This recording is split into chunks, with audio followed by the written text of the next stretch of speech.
PR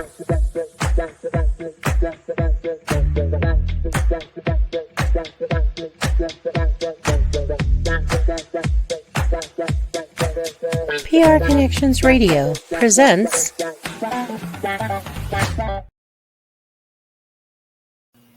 Welcome to Vegas Hockey Hub here on PRConnectionsRadio.com, the voice of new media. I'm your host, Ian Rachiele. And on this Monday, we are going to be doing a throwback video, and we are going to be discussing when the Las Vegas Wranglers of the ECHL made the Kelly Cup Finals in 2008. Now, because I was there as a fan, and because as a hockey fan, it was one of my funnest experiences as a kid, I kind of wanted to take a step back, be that 9-year-old kid once again. And I wanted to make this video. And since it is an off season and everything, the Vegas Golden Knights are currently not doing anything. I just wanted to make this video and discuss the Las Vegas Wranglers and then making the Kelly Cup Finals in 2008. So it's going to be a fun episode. Now, I want to take you back because the Las Vegas Wranglers, they have a vital but kind of forgotten part of history here in Las Vegas. They were in the ECHL from 2003 to about 2014. And what's fascinating about the Las Vegas Wranglers is that they did have a decent amount of success as a franchise when they were in the ECHL. Not only did they make the Kelly Cup Finals in 2008, which I am going to be talking about in this video, but this is also the same Las Vegas Wranglers that in 2012 would make it back to the Kelly Cup Finals. They would lose in that one, but what I found so interesting about the Las Vegas Wranglers is if you go on the ECHL website, there still is some references to the Las Vegas Wranglers to this day when it comes to the history and everything that they have there. Now, what I also am going to mention when it comes to the Las Vegas Wranglers is this was an organization that they played at the Orleans Arena, which ironically the Henderson Silver Knights played at the Orleans Arena for a little bit before they got the Dollar Loan Center out there in Henderson. But what is amazing is the fact that this is a team that, 2003 to 2014, their win-loss record, they only missed the playoffs once as a franchise. Okay? So just put that in perspective. 11 years as a franchise, 10 playoff appearances as an organization. What I'm also going to be pointing out is that this is also a team that made it to the Western Conference Finals 3 times in that span. And, when you see the team and everything that they had there, they had some really good players on this team. And you see the 2007-2008 team. The Calgary Flames are their affiliate. That's their NHL team at this time. Now, for the people who do not know much about the ECHL, here's your refresher course. They are a AA hockey team, and more importantly, they have an AHL affiliate and they have an NHL affiliate. That's the whole point of the East Coast Hockey League that just so happened to have the Las Vegas Wranglers in it. Now,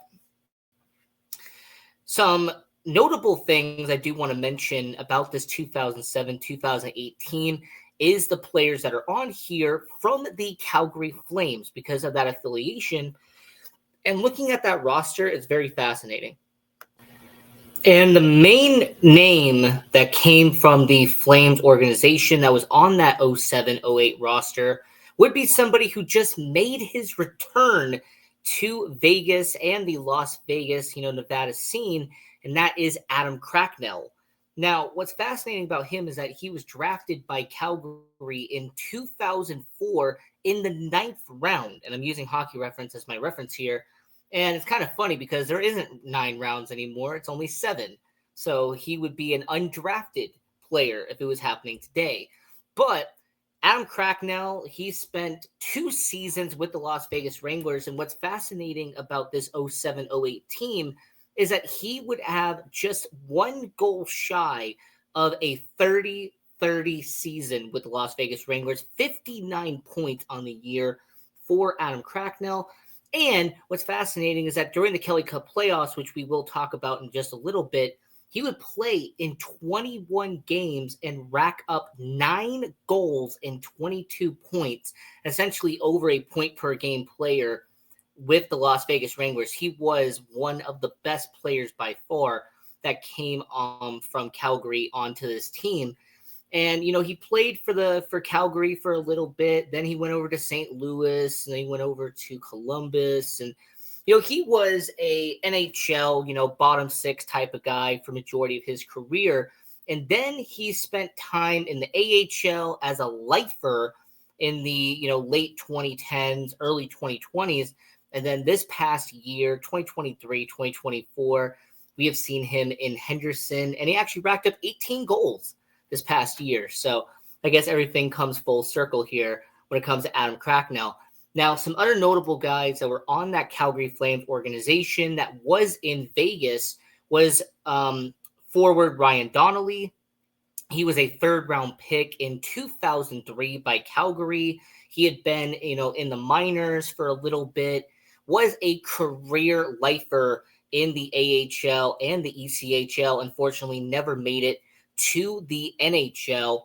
But what is interesting is that his 2 seasons being in Las Vegas, his best season would come in this 07-08 campaign, as he would rack up 15 goals and over 170 penalty minutes with the Las Vegas Wranglers.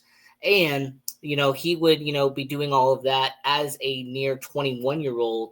So very fascinating when it comes to Ryan Donnelly. He was a prospect in that organization, just didn't pan out in the NHL level, but still spent time as a professional hockey player.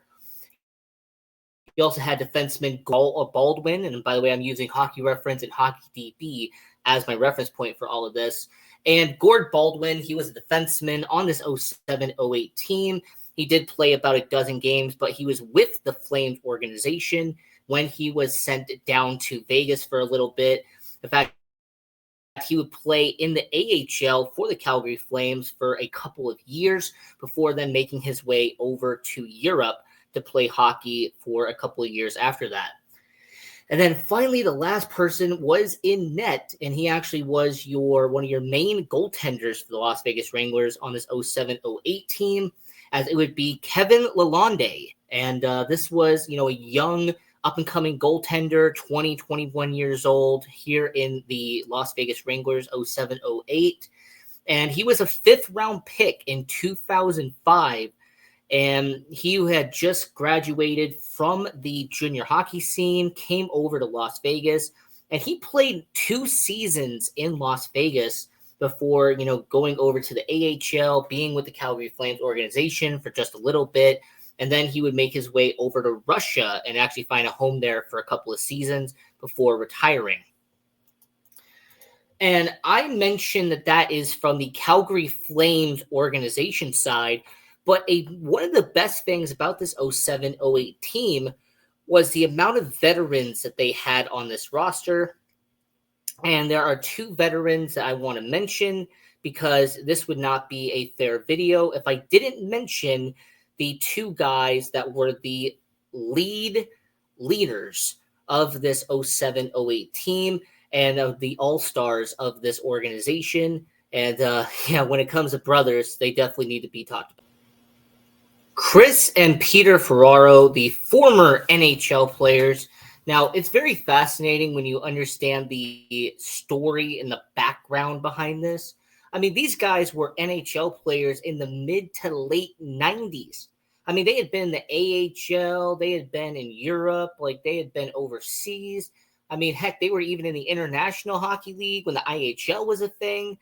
So, these guys are in their mid-30s, and the Las Vegas Wranglers, they bring them over. Now, they did play for one more season after this 07-08 season, but what's fascinating about all of this is that Peter Ferraro would be an all-star representative for the Las Vegas Wranglers when they went to the 2008 ECHL All-Star game that played in Stockton, California. And my reference for that, by the way, is from icehockeyfandom.com. So I do appreciate them having those rosters and those old school stats from the All-Star games, in ECHL.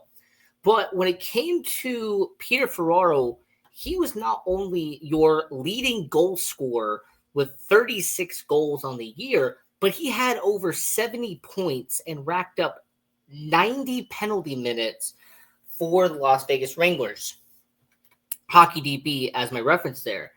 And then when they went to the Kelly Cup playoffs, Peter Ferraro in 20 games would rack up 21 points. So just like Adam Cracknell, who I mentioned to earlier, he was over a point per game for the Las Vegas Wranglers in that Kelly Cup playoffs. Now, the unfortunate part about the Ferraro brothers is that when it came to Chris and Peter Ferraro, Chris would suffer a broken leg in the next season. And, Las Vegas Review-Journal, Las Vegas Sun, that's, my reference point there. And Peter Ferraro would essentially be suspended for retaliation, right? He would cause a huge, brawl incident. And that would be the end of his career as a professional hockey player. That would be the end of Chris's career as a hockey player. But yes, this 07-08 season, they were the two headliners. The fact that you had two former NHL players, the brothers, and they were on the Las Vegas Wranglers. But what some people may not also remember is that the Las Vegas Wranglers at that time also had a former NHL player on this team, and he was actually a captain of the Las Vegas Wranglers. Now, when I say this name, I understand what happened in his personal life way later down the line. I'm not going to talk about that. But what I will say is that when it comes to defenseman Mike McBain, former NHL player with Tampa Bay, he'd be in the ECHL since the very beginning of the Las Vegas Wranglers' existence, and he would play just a little over 5 seasons with the Las Vegas Wranglers, being a captain of the Las Vegas Wranglers. And it's just very fascinating that you had some former NHL talent that would be on the Las Vegas Wranglers at that time.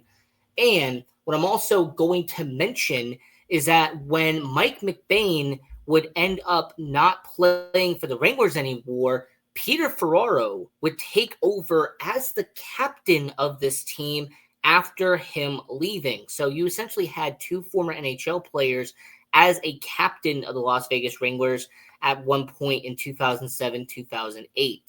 And the reason I'm establishing all of this is because the talent that you had on this 07-08 team, you had Tyler Moisenko, who scored over 20 goals and had just under 60 points. He was on this Wranglers team. You also had Aaron Power, who was a skilled defenseman, someone who, did bring some durability to the defense. You also had Sean Limbright, who would actually end up being a captain in the future after the whole Peter Ferraro situation.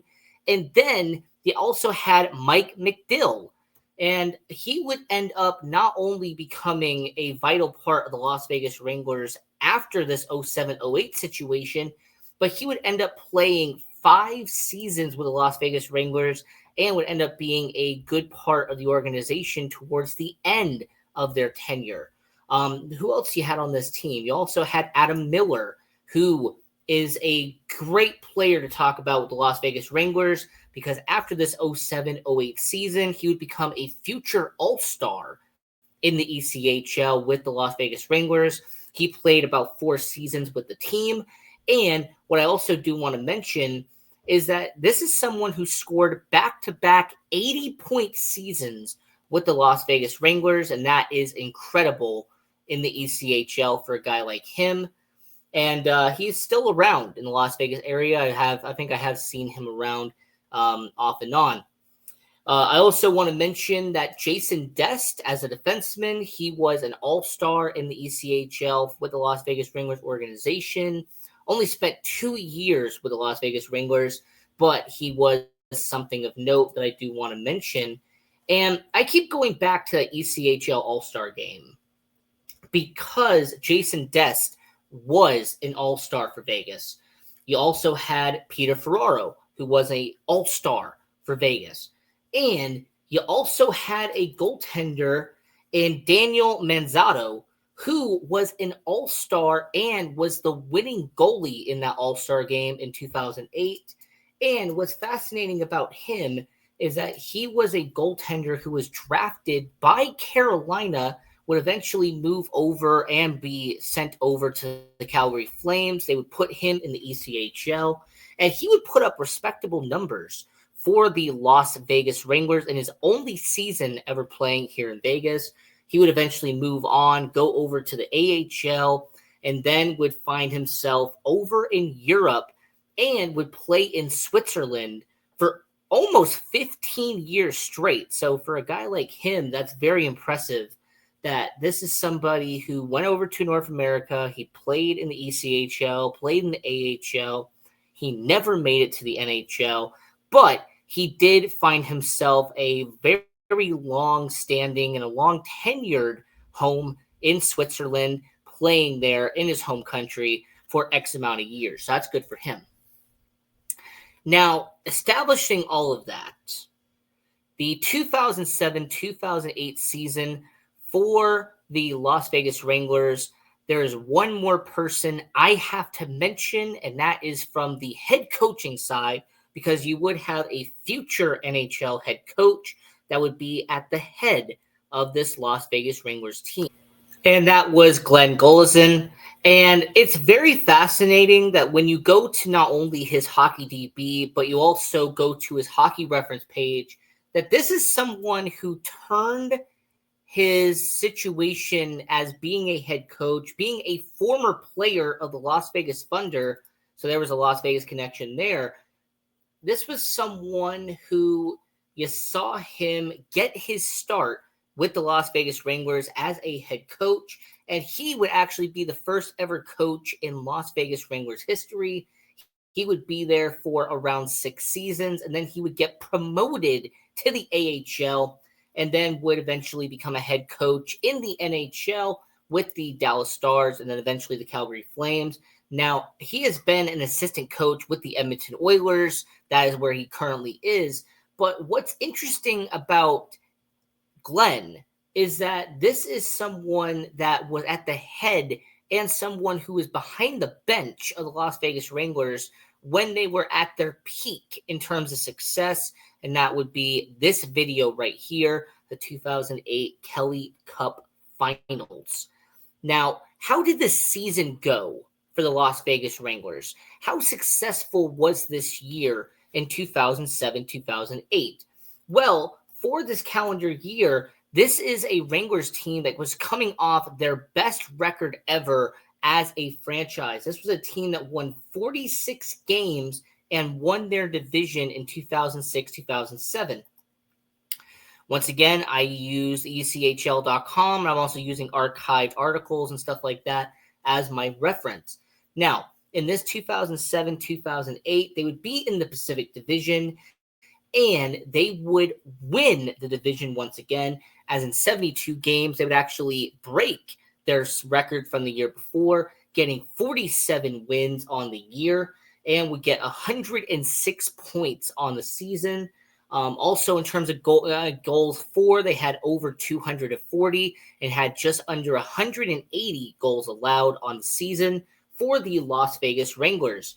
Now, when it came to the leading goaltenders, Kevin Lalonde, who I did mention was from the Calgary Flames pipeline, he would end up being one of the leading goaltenders in the ECHL and throughout the entire league. So that was very good for him. He would end up having 17 wins, 5 regular losses, and would have 4 overtime losses. That would be him. And then he would have a goals against average of just over 2, which is very impressive for him. Now, the Kelly Cup playoffs for the Las Vegas Wranglers. And what's fascinating is that in the quarterfinals, because there is no first round in the Western Conference side, unlike the Eastern Conference side, where they had a bunch of teams over there, On the Western Conference side, they only had 3 rounds instead of 4. But in the first round, the number 1 seed Las Vegas Wranglers would take on the team that hosted the ECHL All-Star game earlier that year, and that was the Stockton Thunder. Now, when it came to the Stockton Thunder organization, this was very fascinating how at the time when it came to the Stockton Thunder organization, this isn't the organization that would end up becoming, they would end up becoming, this new team. They would eventually go into the AHL. No, this would be a Stockton Thunder organization, which at the time is in the ECHL. And this was an 07-08 team where the Stockton Thunder, they had a win-loss record of 27 wins and 40 losses on the season. So that is what they were going up against. Now, in the first round of the Kelly Cup playoffs, this would end up being a situation where the Las Vegas Wranglers, they would be in a grueling 6-game series with the Stockton Thunder, as they would split the first 2 games at the Orleans Arena. They would head over to Stockton, and the Las Vegas Wranglers would sweep both games, one of them in overtime for the Las Vegas Wranglers, before they would end up losing the final game at the Stockton Arena to cause a 3-2 series, heading back home to the Orleans Arena, where the Las Vegas Wranglers would pick up a 4-1 victory to win in 6 games. Now, what I will mention when it comes to the Las Vegas Thunder and the Las Vegas Wranglers and Stockton Thunder is that this was a situation where you had the number 1 seed and the number 8 seed, and the fact that it took 6 games for the Las Vegas Wranglers to win in that series, it was a bit interesting at that point. But the good news for the Las Vegas Wranglers is that would actually be the longest series that they would have in that Western Conference Finals, as after beating the 8 seed Stockton Thunder, they would take on the 5 seed Alaska Aces. And the Alaska Aces, which, by the way, if there isn't anything more Las Vegas themed, I talked about the Thunder, which, Las Vegas Thunder International Hockey League, the team previously to Las Vegas Wranglers.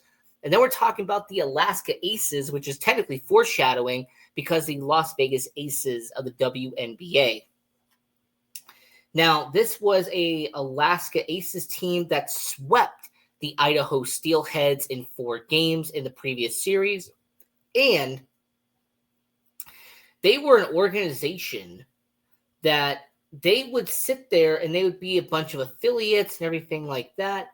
But they would end up being a situation where they've, had a bunch of different teams, bunch of different affiliates. But what happened in 07-08 is very fascinating, because in the 3rd round, when it came to this, the Las Vegas Wranglers would win in 5 games, as they would start out with an 8-0 shutout in game 1 against the Alaska Aces at the Orleans Arena. And then they would pick up a 3-1 victory at the Orleans Arena to make it a 2-0 series lead. And then they would head over to Alaska, would pick up a game 3 victory to make it a 3-0 series lead. They would lose in overtime in a game 4 before getting the job done in Alaska in a crucial game 5 for them. And with a 6-3 victory, the Las Vegas Wranglers would win and would move on to the Western Conference Finals in the ECHL. And on the other side, they would be watching the Victoria Salmon Kings take on the Utah Grizzlies. And the Utah Grizzlies being a 6 seed, Victoria being a 2 seed, maybe there's a possibility that the 2 seed would take on the 1 seed in the Western Conference. But in an upset, the 6 seed Utah Grizzlies would beat 2 seed Victoria in 5 games. So this round had both 5-game series heading into the Western Conference Finals.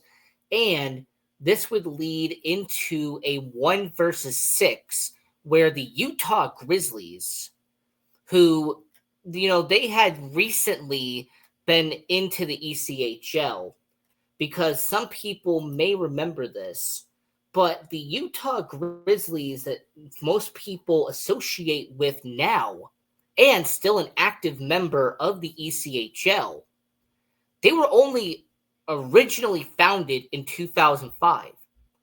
Because some people talk about the Utah Grizzlies, about the AHL team that was the Utah Grizzlies. No, that one folded, and then the ECHL version took over a couple of years later after that. Now, when it comes to the Utah Grizzlies, this was an organization that was recent. A Utah Grizzlies team, like I said, 2005 is when they joined the ECHL. Las Vegas Wranglers were 2003 when they joined in. So you had two recent, newer Western Conference teams that were going to be in the Western Conference Finals. I actually have a puck from the 2008 Western Conference Finals. This is audio only, so I can't show you the puck that I have behind me. But what's fascinating is that the game one that the Las Vegas Wranglers had was at the Orleans Arena, and I was there. I was at this game. Being a 9-year-old kid, it was one of the best moments of my life. And the Las Vegas Wranglers would pick up the victory, getting a 5-2 win. And then in game two at the Orleans Arena, this would be a 4-3 overtime win for the Las Vegas Wranglers. And they would be a 2-0 series heading over to Utah for game 3 and game 4. Now, at the East Center out there in Salt Lake, the Las Vegas Wranglers would pick up the overtime victory and then would wrap it up with a 4-game sweep to make it a 5-2 situation. Now, the Kelly Cup Finals, unfortunately, would end up being the downfall for the Las Vegas Wranglers, as this was a team that, after being at the U.S. Bank Arena, which was the Cincinnati Cyclones, a very established team in the ECHL, well, they would end up losing the first game as a 4-2 loss against the Cincinnati Cyclones. And then in game 2, the Las Vegas Wranglers would pick up a 1-0 victory and would tie it up at 1. At being at US Bank Arena, being a 1-1 series, they would head over to the Orleans Arena, and this would be a 3-game series there. And at the Orleans Arena, this is where, unfortunately, it would end up going the wrong way for the Las Vegas Wranglers, as after losing a 4-2 situation in game 3, they would head over to game 4, and the Las Vegas Wranglers would pick up the final win of the season, as they would have a 2-0 shutout against the Cincinnati Cyclones. And then in a game 5, which I did want to post this, by the way, just because I found this fascinating, 2008 Kelly Cup Finals, game 5 puck between the Wranglers and the Cyclones. This would unfortunately be a loss for the Wranglers, as it would be a 4-0 shutout for the Cincinnati Cyclones. And then in the game 6, the Las Vegas Wranglers would take on the Cincinnati Cyclones, and this would end up becoming a 3-1 loss for the Las Vegas Wranglers. And just like that, their campaign would be done. This is actually a screenshot from that game 5. 3-1 Cincinnati Cyclones would win, and that would be the end of it for the Las Vegas Wranglers. And even though they came up just a bit short in the 2008 Kelly Cup Finals, I wanted to take this moment on this Monday and make a throwback video and talk about the ECHL Las Vegas Wranglers, a team that, as history keeps going on, each year passes, is going to be seen to get more forgotten here in the hockey world. So until next time, I'm your host, Ian Rachiele. This is Vegas Hockey Hub, and continue watching hockey. Go support junior hockey, and go Knights, go. And this was a fun video talking about the Las Vegas Wranglers. So see ya. PR Connections Radio thanks you for watching this podcast. Check out more episodes of this show and our others at prconnectionsradio.com.